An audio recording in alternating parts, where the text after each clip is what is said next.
வணக்கம். இன்றைக்கி நம்ம வித்தியாசமான முறையில் மட்டன் பிரியாணி செய்ய போகிறோம். அதாவது பிரியாணியில் இருக்கிற பீசஸ்லாம் ரொம்ப சப்புன்னு இருக்குன்னு சாப்பிட விரும்பாமல் இருக்கிறவங்களுக்குலாம் இந்த மாதிரி செஞ்சு கொடுத்தோம்னா விரும்பி சாப்பிடுவாங்க. ஆனால் இந்த மெத்தட் கொஞ்சம் பெரிய ப்ராசஸ். அதனால் கொஞ்சம் நல்லா டைம் இருக்கிற அன்றைக்கி இந்த மாதிரி கொஞ்சம் அசத்தெல்லாம் செஞ்சு சாப்பிடுங்க. பிரியாணி நிறைய மெத்தடில் செய்யலாம். அதாவது டக்குன்னு வேலையை முடிக்கணும்னு நினைக்கிற அன்றைக்கும் பிரியாணி செய்யலாம். ஆனால் கொஞ்சம் நிறைய மசாலாலாம் வறுத்து அரைச்சி செய்யணும்னு நினைக்கிற அன்றைக்கி கொஞ்சம் டைம் ஆகும். ஸோ நான் இன்றைக்கி செய்ய போகிறது ரெண்டாவதாக சொன்ன மெத்தட். அதனால் இவ்வளோ டைம் ஆகுது, இவ்வளோ வேலை இருக்கேன்னு சொல்லி கோச்சிக்காதீங்க. சரி, வாங்க பிரியாணிக்கான ப்ராசஸ் செய்ய ஆரம்பிக்கலாம். முதல்ல மட்டன் வேகிறதுக்கு குக்கரில் போட்டு வச்சிடலாம்.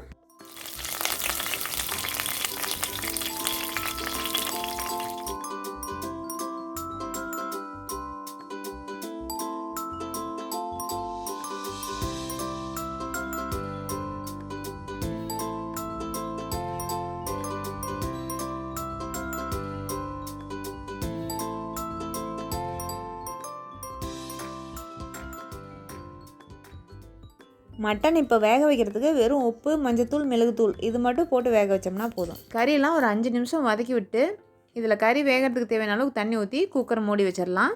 இந்த கறி வேகிறதுக்கு ஒரு 4லேருந்து 5 விசில் வரைக்கும் வைக்கலாம். அதாவது கறி இளங்கறியாக இருந்தால் வெறும் 3 விசில் கூட போதும்.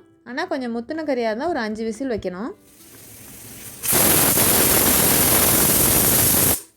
சரி, குக்கர் விசில் அடங்கிறதுக்குள்ளே நம்ம பிரியாணிக்கு தேவையான மசாலாலாம் வறுக்கலாம். நம்ம இப்போ வறுக்க போகிற மசாலா 2 விதத்தில் தனித்தனியாக வறுத்துக்கணும்.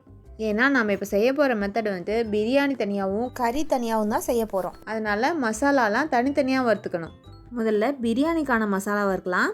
அதுக்கு மிளகு, கருவேப்பிலை, அப்புறம் பிரியாணி இலை, கசகசா கொஞ்சம், பட்டை, லவங்கம், அன்னாச்சி பூ இதெல்லாம் தனியாக ஒரு சட்டியில் எண்ணெய்லாம் எதுவும் ஊற்றாமல் ட்ரையாக வறுத்துக்கலாம்.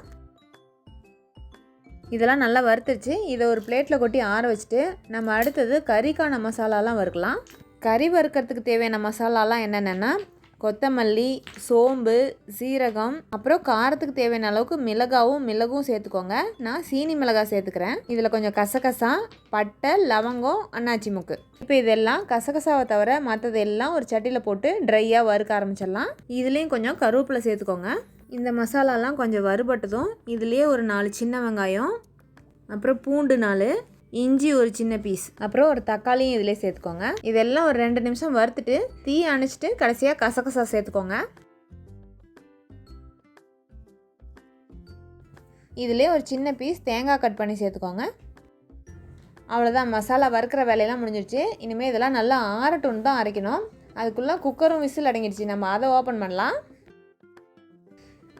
கறியெல்லாம் நல்லா வெந்திருக்கு. இப்போ என்ன பண்ண போகிறோன்னா இந்த கறியெல்லாம் எடுத்து ஒரு பவுலில் தனியாக வச்சுக்க போகிறோம். அப்புறம் இந்த கறி வேக வச்ச தண்ணி இருக்கு இல்லையா, இதை வச்சு தான் பிரியாணி செய்ய போகிறோம். இதில் கறி வேக வச்ச தண்ணி 1 டம்ளர் இருக்கு இல்லையா, நான் இந்த டம்ளரில் 1/2 டம்ளர் அளவுக்கு தான் அரிசி ஊற வச்சுருக்கேன். அதனால் இப்போ நான் செய்ய போகிற பிரியாணிக்கு 1 டம்ளர் கறி வேக வச்ச தண்ணி போதுமானது. ஆனால் நீங்கள் செய்யும்போது எவ்வளோ அரிசி போடுறீங்களோ அதுக்கு தகுந்த மாதிரி கறி வேக வைக்கும் போது தண்ணி ஊற்றி வேக வச்சுக்கோங்க.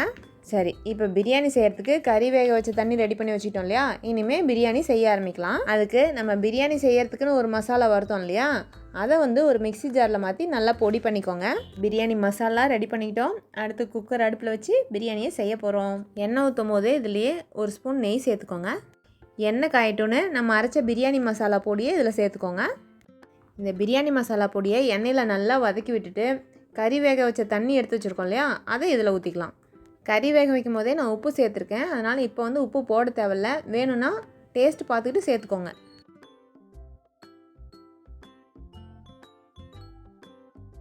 இந்த தண்ணிலாம் நல்லா கொதித்ததும் ஒரு 10 நிமிஷம் ஊறின பாஸ்மதி அரிசியை இதிலே சேர்த்துக்கலாம். இதில் வேணால் விருப்பப்பட்டால் புதினா, கொத்தமல்லி எதாவது சேர்த்துக்கிறதுனா சேர்த்துக்கோங்க. ஆனால் நான் ப்ளைனாக இருக்கட்டுமே எதுவும் சேர்த்துக்கல. இப்போ இந்த குக்கர் மூடி வச்சு ஒரே ஒரு விசில் வரட்டும்னு நிறுத்திடலாம். குக்கர் விசில் வரட்டும். இப்போ அடுத்ததான் கறி வறுக்கிறதுக்குன்னு சொல்லி ஒரு மசாலா வறுத்து வச்சோம் இல்லையா, அதை ஒரு மிக்ஸி ஜாரில் மாற்றி நல்லா நைஸாக அரைச்சி எடுத்துக்கலாம். இந்த மசாலாவுக்கு கொஞ்சம் தண்ணி ஊற்றி நல்லா நைஸாகவே அரைச்சி எடுத்துக்கலாம். அவ்வளோதான். இனிமேல் சட்டி அடுப்பில் வச்சு கறியை வறுக்கலாம்.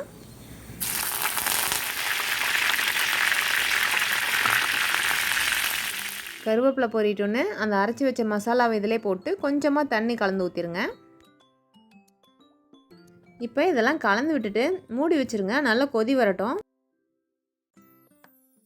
இந்த மசாலாலாம் நல்லா கொதிச்சதுக்கப்புறம் வேக வச்ச கறி எடுத்து வச்சுருந்தோம் இல்லையா, அதை இதிலே சேர்த்துக்கலாம்.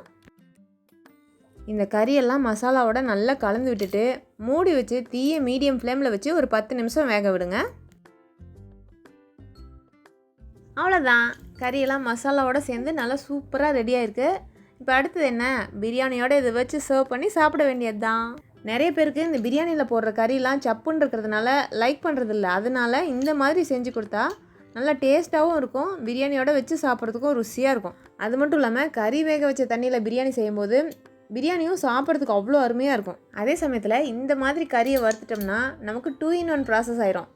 அதாவது பிரியாணியோடையும் வச்சு சாப்பிட்டுக்கலாம், சாதத்தோடையும் வச்சு பிசைஞ்சு சாப்பிட்டுக்கலாம். எப்போயாச்சும் ஃப்ரீயாக இருக்கும்போது பிரியாணி சாப்பிட்ணுன்னா இந்த மாதிரி மசாலாலாம் ஃப்ரெஷ்ஷாக அரைச்சி நல்லா காரசாரமாக இப்படி சாப்பிட்டு பாருங்கள். இந்த டிஷ் செய்கிறதுக்கு கொஞ்சம் பெரிய ப்ராசஸாக தான் இருக்கும், ஆனால் டேஸ்ட்டு சும்மா அசத்தலாக இருக்கும். நல்ல காரசாரமான மட்டன் காப்ரி சாப்பிடலாம்.